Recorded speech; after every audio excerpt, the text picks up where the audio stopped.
بيحب جدا يبقى عارف كل تفصيله فيه. اول دخلة مطبخ حقيقية؟ بعد ما اتعلمت بقى ما تقوليش بيت مسلوق. بعد ما اتعلمت بقى خلاص، بعد ما وقف معايا حبه كده كويسين تمام. الحمد لله. ايه بقى اول سفرة حقيقية بقى؟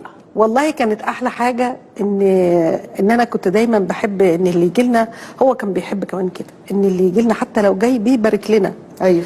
لازم نعزمه على الغداء او على العشاء. فكانت دي فرصه ان انا اتدرب بقى. ايوه. في الضيوف تقريبا.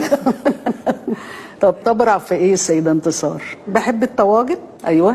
طواجن بقى اللي في الفرن بقى، اللي هي طواجن باميه، طواجن مثلا قوارمه، طواجن زي المصريين رز كلهم، محمر، والرز مدفون كل في الاكلات اللي هي فيها. طيب فخامة الرئيس مثلا اكلته المفضلة اللي هي الاكلة البيتي، يعني اللي هي يقعد